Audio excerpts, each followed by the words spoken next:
Magpuri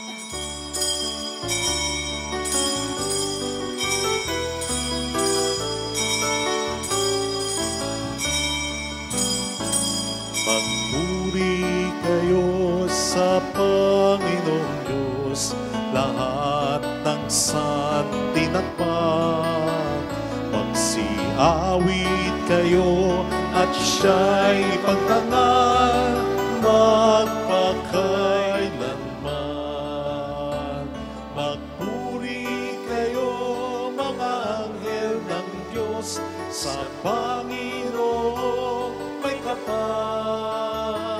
Magpuri kayo mga langit, sa Diyos na sa'yo lumikha. Magpuri kayo sa Panginoong Diyos, lahat ng santinakpan. Magsiawit kayo at siya'y pagtangal magpakailanman. Sa ngalan ng Ama at ng Anak at ng Espiritu Santo. Amen. Sumainyo po ang Panginoon. At sumaiyo rin. Pasalamatan natin ang Panginoon sa pamamagitan ng misang ito, lalo na sa pamamagitan sana ng ating mabuting buhay bilang mga Kristiyano. Hilingin natin sa Panginoon ang biyayang ito. At upang tayo maging marapat, halina't magsisimuna para sa ating mga kasalanan. Tayo pong lahat, inaamin ko sa makapangyarihang Diyos at sa inyo mga kapatid, na lubha akong nagkasala sa isip, salita at sa gawa, at sa aking pagkukulang. Kaya sinasamo ko sa mahal na Birheng Maria, sa lahat ng mga anghel at mga banal, at sa inyo mga kapatid, na ako ipanalangin sa Panginoong ating Diyos. Kaawaan tayo na mapagmahal na Diyos, patawarin sa ating mga sala, at patnubayan hanggang sa buhay na walang hanggan. Amen. Panginoon, kaawaan mo kami. Panginoon, kaawaan mo kami. Kristo, kaawaan mo kami. Kristo, kaawaan mo kami. Panginoon, kaawaan mo kami. Panginoon, kaawaan mo kami. Yumuko tayo, maaaring ibulong sa Panginoon ang ating mga intensyon. Manalangin tayo. Ama naming makapangyarihan, tanang pinakamabuti iyong tinataglay, gawin mong sa aming kaloob ay manuot ang pag-ibig sa iyong ngalang dakila at pantog, upang sa pag-unlad ng aming pagsunod sa pananampalatayang iyong pinagkaloob, mapagyaman mo ang kabutihang iyong inihandog at ang iyong pinagyaman ay mapanatili mong lubos sa iyong pagsubaybay sa amin at pagkupkop sa pamamagitan ni Jesucristo, kasama ng Espiritu Santo, magpa sa walang hanggan. Amen. Ang salita ng Diyos mula sa sulat ni Apostol San Pablo sa mga taga-Kolosas. Mga kapatid, mula nang marinig namin itong tungkol sa inyo, patuloy naming idinadalangin sa Diyos na naway puspusin niya kayo ng kaalamang kaloob ng Espiritu upang lubusan ninyong maunawaan ang kanyang kalooban. Sa gayon, makapamumuhay kayo ng karapat-dapat at kalugod-lugod sa Panginoon. Sasagana sa mabuting gawa at lalawak ang inyong pagkilala sa Diyos. Idinadalangin din namin kayo'y patatagin niya sa tulong ng kanyang dakilang kapangyarihan upang masaya ninyong mapagtiisan ang lahat ng bagay at mapagpasalamatan kayo sa Ama, sapagkat minarapat niyang ibilang kayo sa mga hinirang na magmamana ng kaharian ng kaliwanagan. Iniligtas niya tayo sa kapangyarihan ng kadiliman at inilipat sa kaharian ng kanyang minamahal na anak. Sa pamamagitan ng anak, tayo'y pinalaya at pinatawad sa ating mga kasalanan. Ang salita ng Diyos. Salamat sa Diyos. Ang Diyos na rin ang naghayag ng handog niyang pagliligtas. Ang Diyos na rin ang naghayag ng handog niyang pagliligtas. Ang tagumpay niyang ito'y siya na rin ang naghayag sa harap ng mga bansay na hayag pagliligtas. Ang pangako sa Israel, lubos niyang tinutupad. Ang Diyos na rin ang naghayag ng handog niyang pagliligtas. Tapat siya sa kanila at ang pag-ibig ay wagas. Ang tagumpay ng ating Diyos kahit saan ay namalas. Magkaingay na may galak, yaong lahat sa daigdig. Ang poon ay buong galak, na purihin sa pag-awit.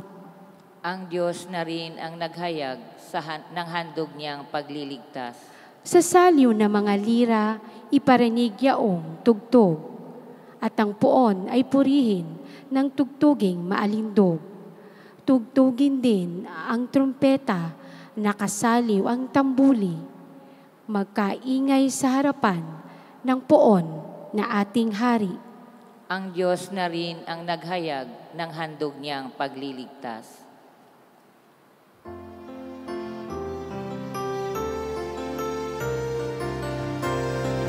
Hallelujah, hallelujah, hallelujah, hallelujah, hallelujah.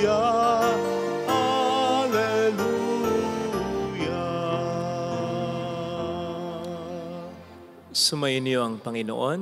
At sumaiyo rin. Ang mabuting balita ng Panginoon ayon kay San Lucas. Papuri sa iyo, Panginoon. Noong panahong yon, nakatayo si Jesus sa baybayin ng lawa ng Genesaret. Pinagkalipumpunan siya ng napakaraming tao na ibig makarinig ng salita ng Diyos. May nakita siyang dalawang bangka sa baybayin. Nakalunsad na ang mga mangingisda at naguhugas ng kanilang mga lambat. Lumulan siya sa isa sa mga bangka at hiniling kay Simon na may-ari nito na ilayo ng kaunti sa tabi. Naupo siya sa bangka at nangaral sa mga tao. Pagkatapos siyang magsalita ay sinabi niya kay Simon, "Pumalaot kayo at ihulog ang mga lambat upang manghuli." Sumagot si Simon, "Guro, magdamag po kaming nagpagod at wala kaming nahuli. Ngunit dahil sinabi ninyo, ihulog ko ang mga lambat." Gayon nga ang ginawa nila at sa dami ng kanilang huli ay halos magkandasira ang kanilang mga lambat. Kaya't kinawayan nila ang kanilang mga kasamahang nasa ibang bangka upang patulong at lumapit naman ang mga ito. Napuno ang dalawang bangka na halos lumubog. Nang makita iyon ni Simon Pedro, siya'y nagpatira pa sa paanan ni Jesus at nagsabi, "Lumayo po kayo sa akin, Panginoon, sapagkat ako'y makasalanan." Nang kilala siya at ang kanyang mga kasama dahil sa dami ng kanilang huli. Gayon din sina Santiago at Juan, mga anak ni Zebedeo, na mga kasosyo ni Simon. At sinabi ni Jesus kay Simon, "Huwag kang matakot, mula ngayon mamalakaya ka ng mga tao." Nang maitabi na nila ang kanilang mga bangka, iniwan nila ang lahat at sumunod kay Jesus.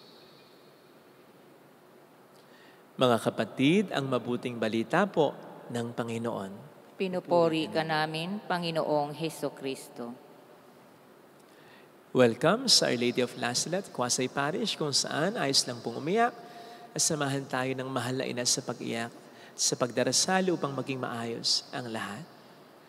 Ano po ang nagiging reaksyon o pakiramdam ninyo kapag may nakakasama, nakakatabi kayo na sobrang angat kayo sa inyo? Pagdating sa itsura, sa forma, sa yaman, sa galing, sa katalinuhan, sa kalakasan, sa kapangyarihan, sa kasikatan, ano? Hindi po ba kayo naiilang?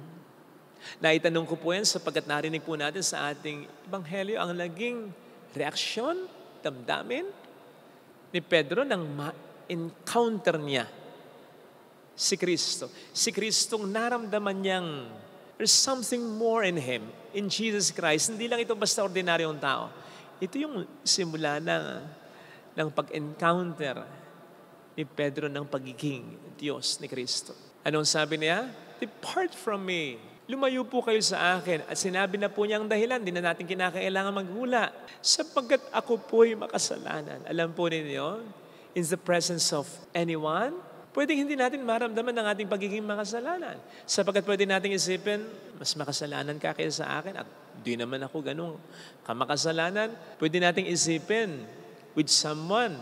Yan, pero pag si Kristo na ang kasama natin, hindi natin pwedeng maramdaman yan. Lalo pat mararamdaman natin ang pagiging iba niya at ang ating hindi pagiging karapat-dapat naman sa Kanya. Kaya nga, kahit na pabiro lang minsan sinasabi ng iba, ayoko pumunta ng simbahan, matutunaw ako, makasalanan ako. May katotohanan din doon. Pwedeng may pinanggagalingan talaga yon. Kasi sa presensya talaga ng Panginoon, hindi natin po pwedeng hindi maramdaman ang ating pagiging makasalanan. At nakapapaso yan, nakapakakonsensya yan, nakaaantig ng kalooban yan sa totoo lang. Kaya yung katwiran ng mga hindi nagsisimba, kahit pa paano, maganda pero kulang. Maganda kasi at least nare-realize nila na hindi sila po pwedeng lumapit sa Panginoon at magsimba, magdasal ng magdasal, nang hindi nila ihinto ang mga kasalanang ginagawa nila. Maganda yan, kumbaga. Kaysa naman isipin nila na okay lang na magsimba at okay lang din na ituloy nila ang mga kasalanang ginagawa nila. Hindi maganda. Kaya sabi ko nga, maganda eh. Naalala ko po yung kwento dati ni Bishop Bacane nang sa isang flight daw ay meron siyang makasabay na isang Japanese na katabi niya. Na nagtanong sa kanya kung Kristiyano siya kasi nakita na nagdarasal siya. Sinabi niya oo. Tapos tinanong din naman daw niya, Are you also a Christian? But the Japanese said, no. So, I would want to become one. Dugtong daw nito. Kaya sabi ni Bishop Bacane, so why not become one? Why not become a Christian? And the Japanese answer struck him. Kasi ang sabi daw ng Japanese ay, because I am a businessman and it's very difficult to be a businessman and a Christian at the same time. Maybe when I grow old.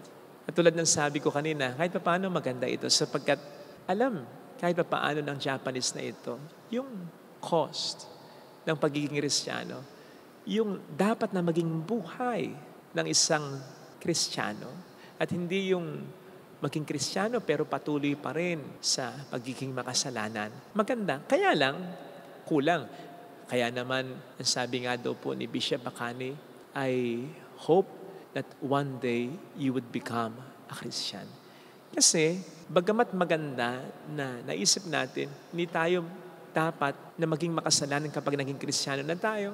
So, hindi tayo dapat maging Kristiyano kung sa tingin natin hindi pa natin kaya ang demand nito. Pero kulang kasi hindi tayo dapat manatiling makasalanan. Kulang kasi walang ibang makapagpapabago sa atin kundi ang Panginoon lamang. At ganon ang nangyari kay Pedro. Yung pagbabago na alam naman po natin na hindi naman mabilis. Hindi naman naging madali. Dahil nagkasala, nagkamali pa rin naman si Pedro. Ang pinakamatindi nga ay yung pagtatatwa niya kay Kristo, hindi lang makaisa, kundi makatatlo. But the good thing is, hindi bumigay, hindi nag-give up si Pedro. Ang Panginoon naman na hindi mag-give up sa atin, lalo pat alam niya na gusto naman natin na tayo ay kanyang baguhin. After all, ang pagbabago ay isang proseso. But we have to step into the process and be patient with it. Natatandaan ko naman nung minsang na-encounter ko yung trainer ko dati sa swimming lesson. Matanda na po ako ng mag-swimming lesson. To cut the story short, sabi ko sa akin, hindi ako natuto, pabiro lang naman. To which he responded by saying, Father, kasi nag-give up ka eh. Kung hindi ka naman nag-give up, tuturuan pa rin naman kita. Siguradong matututo ka. Tama nga naman.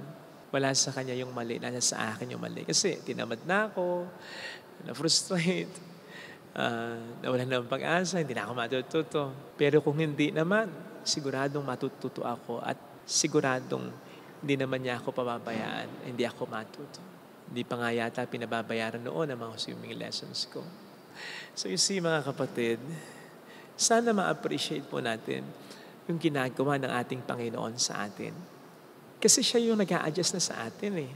Tama, hindi karapat-dapat si Pedro sa kanya, pero sino bang lumapit? Di ba si Jesus? Si Jesus itong nagsasabi sa kanya, do not be afraid. Ako na itong lumalapit. Same thing with us. Ano bang karapatan natin na ma-experience ng Diyos, to commune with Him, to have communion with Him?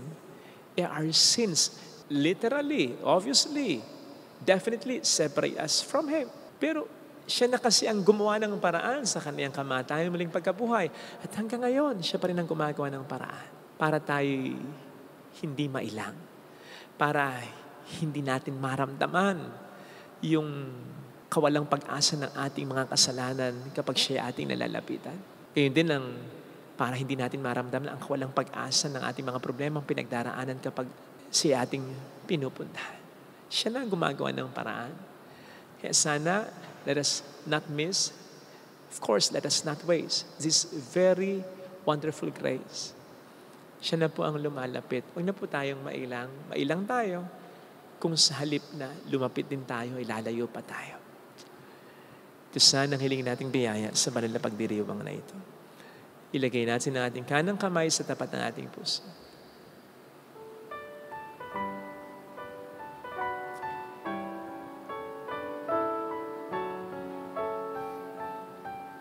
Awitin natin. Alam kong may magagawa ang Diyos. Alam kong may magagawa ang Diyos. Alam kong may magagawa ang Diyos. Kung ako'y magtatapat, kung ako'y magtatapat, sa Kanya'y maglilingkod, sa Kanya'y maglilingkod. Alam kong may magagawa ang Diyos. Imposibleng wala. May mangyayaring maganda kasi may ginagawa siya. Alam kong diringgin ng Diyos ang samo ko sapagkat mahal niya. Alam kong diringgin ng Diyos ang samo ko sapagkat anak niya. Alam niya ang mga pinagdaraanan ko at ang mga concerns ko, ang mga takot kung ako'y magtatapat. Sa Kanya'y maglilingkod. Alam kong diringgin ng Diyos ang samo ko. Pumikit tayo. Panginoon, maraming salamat simula pa noon una. Ikaw na ay patuloy sa paggawa ng paraan upang malapitan kita. Makahingi ako ng tawad sa iyo upang mabago mo ko, upang mapalakas mo ang loob ko, upang matulungan mo ako, upang masukluluhan mo ko. Iniintindi mo rin ako. Pinapatawad mo ko, binibigyan mo ako ng mga chance na magbago. Salamat, Panginoon, at patawad sa mga pagkakataong nami-miss namin ito, hindi namin nakikita o sinasayang pa. Tulungan mo po kami, Panginoon, na mula ngayon mas makita ito, mas paniwalaan ito, at mas ma-appreciate ito upang hindi na namin sayangin ito sa halip.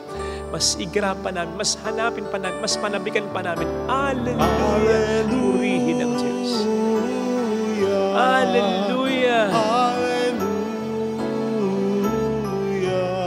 Siya ay muling babalik sa atin. At hindi naman din siya nawawala. Lagi siyang nandiyan dyan. Kailangan lamang tayong sumampalataya. Isang dasal lang ang kailangan gawin. Laging bukas ang linya ng Panginoon natin.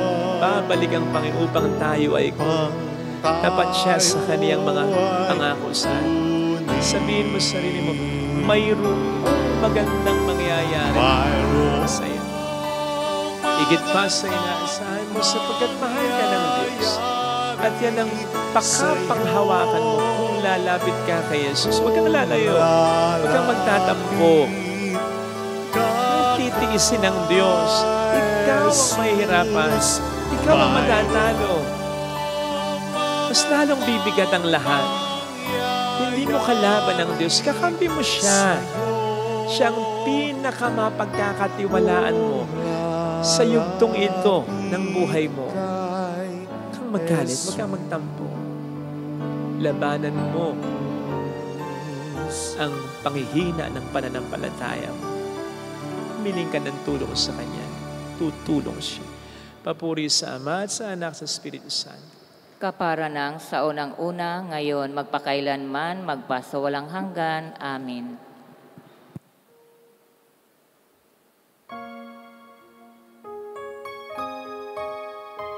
Pag-aalay.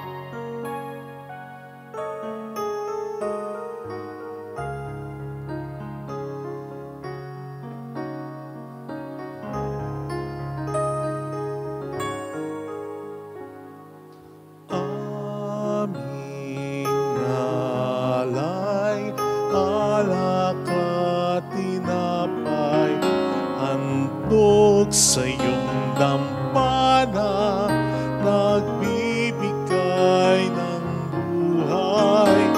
Naway babanalin itong handog naming alay. Umaharap sa iyo, nagbibigay bugay.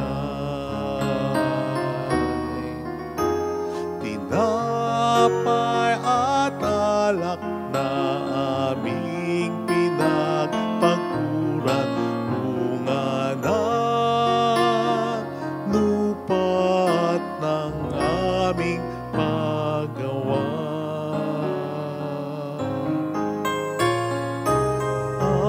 Aming alay, alak at tinapay, handog sa iyong dampana, nagbibigay ng buhay. Naway babanalin itong handog naming alay. Humaharap sa iyo, nagbibigay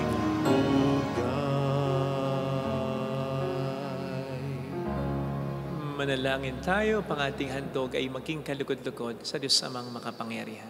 Tanggapin nawa ng Panginoon itong paghahain sa iyong mga kamay, sa kapurihan niya at karangalan, sa ating kapakinabangan at sa buong sambayanan niyang banal. Ama naming lumikha, ang banal na paghahain ay lagi namang magdulot ng iyong pagkabasbas na sa amin tumutubos, upang ginaganap mo sa aming pagdiriwang ay maging lubos na pagkakalob ng iyong pagkamahal. Sa pamamagitan ni Jesucristo, kasama ang Espiritu Santo, magpa sa walang hanggan. Amen. Sumainyo ang Panginoon. At sumaiyo rin. Itaas sa Diyos ang inyong puso at diwa. Itinaas na namin sa Panginoon. Pasalamatan ang Panginoong ating Diyos. Marapat na siya ay pasalamatan. Ama naming makapangyarihan, tunay ngang marapat na ikaw ay pasalamatan. Ang iyong mga supling na nagtaksil ay nagbabalik ngayon sa iyong pagkiliw, bunga ng malasakit ng anak mong masunurin at ng Espiritong bigay, upang lahat ay kupkupin. Kaming mga tinubos ng anak mong mahal ay niloob mong magkatipon at magkapisan upang magsalo sa masaganang hapag ng buhay. Kaisa ng anak mo at ang Espiritu Santo, ang iyong sambayan ay nagpupuri sa iyo. Nagkakapisan ngayon ang bumubuo ng katawan ni Kristo, nagkakatipon ngayon ang pinananahanan ng iyong Espiritu. Kaya kaisa ng mga anghel na nagsisiawit ng papuri sa iyo ng walang humpay sa kalangitan, kami nagbubunyi sa iyong kadakilaan.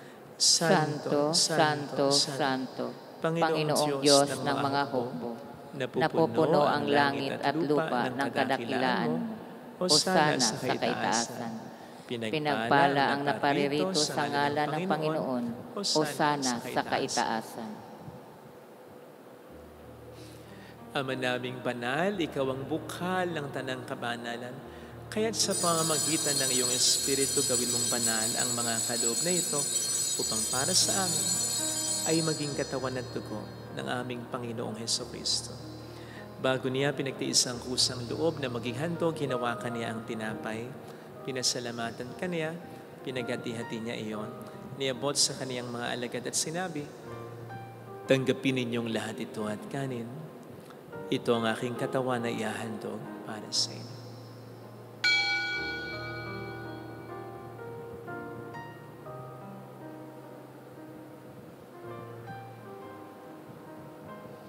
Gayun din naman nang matapos ang hapunan, hinawakan niya ang kalis, uli kaniyang pinasalamatan.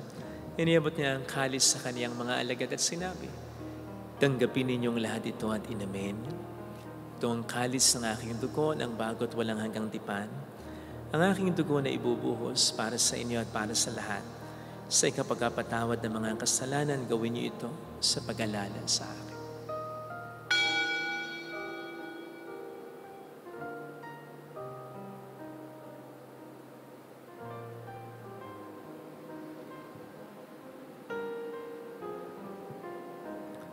Ipagbunyi natin ang misteryo ng ating pananampalataya. Si Kristo'y namatay, si Kristo'y nabuhay, si Kristo'y babalik sa wakas ng panahon. Ama, ginagawa namin ngayon ang pag-alaala sa pagkamatay at muling pagkabuhay ng iyong anak. Kaya inialay namin sa iyo ang tinapay ng buhay at ang kalis ng kaligtasan. Kami nagpapasalamat dahil kami iyong minarapat na tumayo sa harap mo para maglingkod sa iyo. Sinasamo namin kami na magsasalo sa katawan at dugo ni Kristo ay mabuklod sa pagkakaisa sa pamamagitan ng Espiritu Santo. Ama, lingapin mo ang iyong simbahang laganap sa buong daigdig. Puspusin mo kami sa pag-ibig. Kaisa ni Leon na aming Papa, ni Dennis na aming Obispo at ang Tanang Kaparian. Alalahanin mo mga kapatid naming nahimlay nang may pag-asang sila'y muling mabubuhay, lalo na pong aming ipagdarasal. Saglit nating pagdasal ang ating mga minamahal ay yumaw.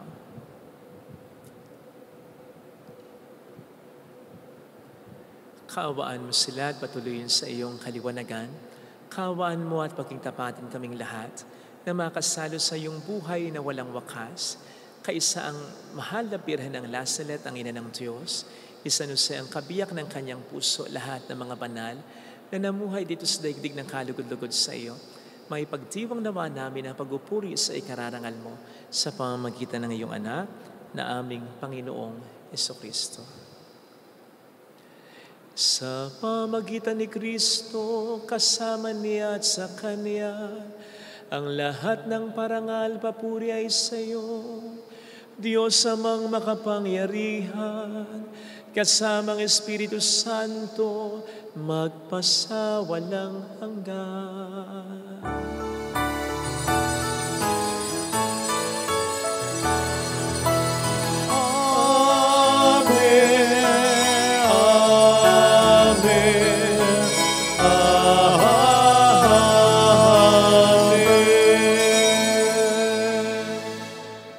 Tumawag tayo sa ating Ama.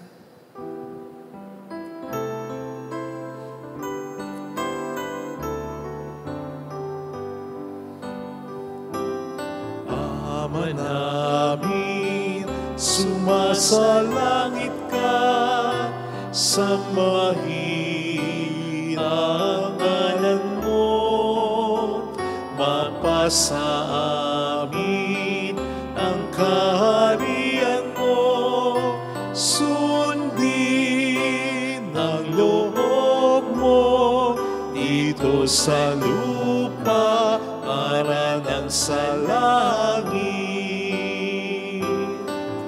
Bigyan mo kami ngayon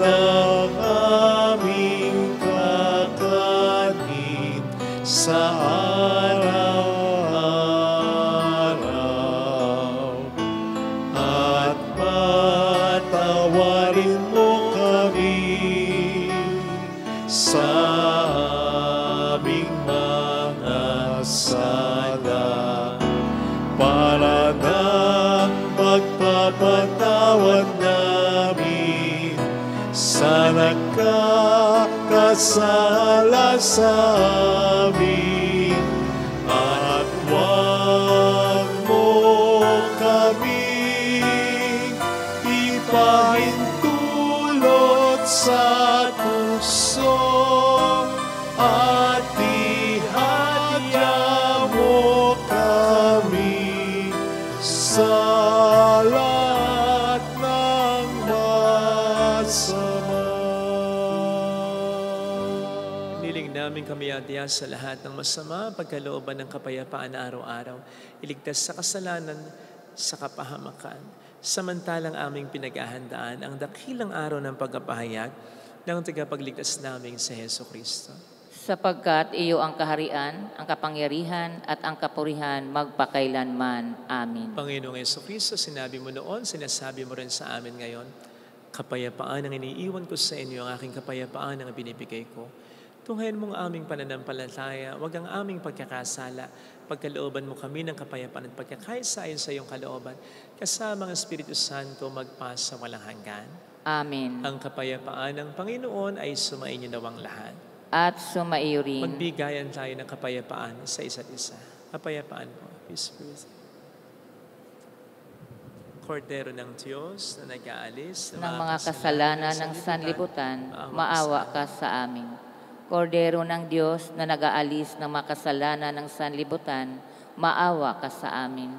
Kordero ng Diyos na nag-aalis ng mga kasalanan ng sanlibutan, ipagkaloob mo po sa amin ang kapayapaan.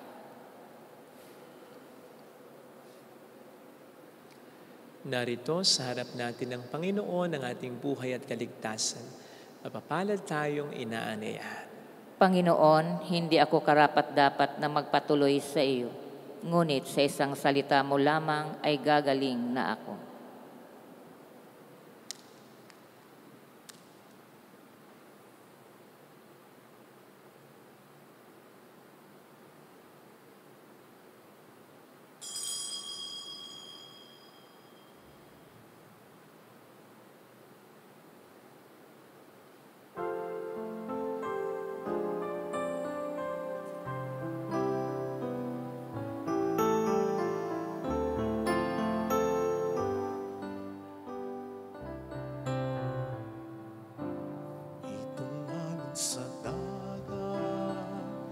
Panalangin para sa espiritual na pakikinabang. Panginoong Hesus, ako ay naniniwala na ikaw ay nasa kabanal-banalang sakramento. Iniibig kita ng higit sa lahat at ninanasa kong tanggapin ka sa aking kaluluwa. Sapagkat sa mga sandaling ito, hindi kita matatanggap sa sakramento. Tumuloy ka sa espiritu sa aking puso. Niyayakap kita na parabang naririto ka na. Inaalay ko ng buong buo ang aking sarili sa iyo. Huwag mong hayaang mawalay ako sa iyo. Amen. Away dumarating din upang ito'y bathin at ito'y ating buntasin. Bawat alon sa dagat, tinig na tumatawag habang naghahayuma o namamalakaya. Lambat ng aking buhay, maaari bang iwanan upang mamalakaya ng taong inyong hirap? Umayo ka sa laot ng aking karagatan, ang lambat ay ihulog sa dakong kalaliman sa inyong salita. At kung ika'y kapiling, mga kawan sa dagat ay huhulihin sa iyong salita. At kung ika'y kapiling, mga kawan sa dagat ay huhulihin.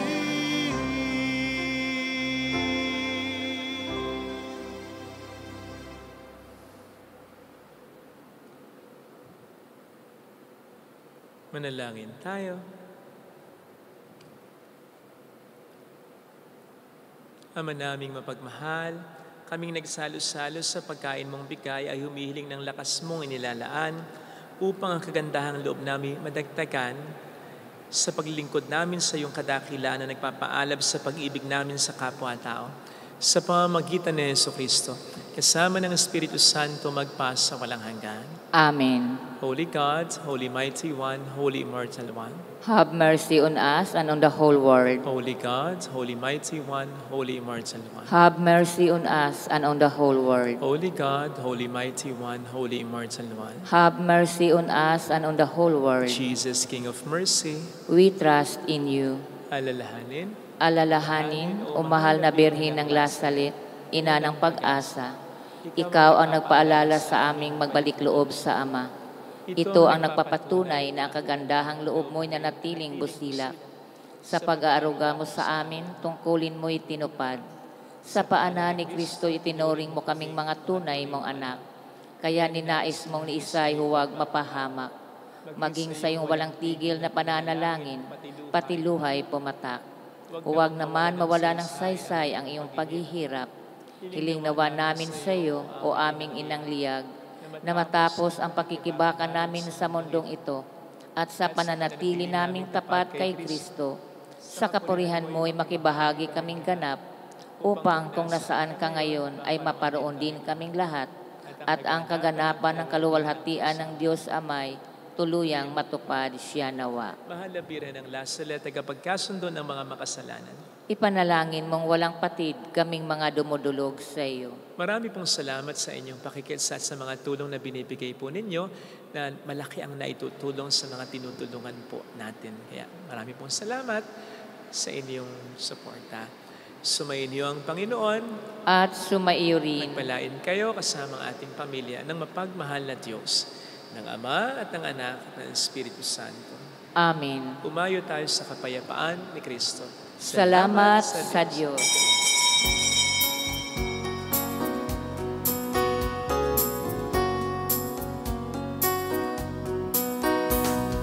On this day, O Mother of our Lord, we sing you praise for lighting up our way. Your tears did soften up the hearts of men, and they still do today. May our love for you bring comfort in your pain. On this day, O Mother of our Lord, we sing you praise for lighting up our way. Your tears did soften up the hearts of men, and they still do today.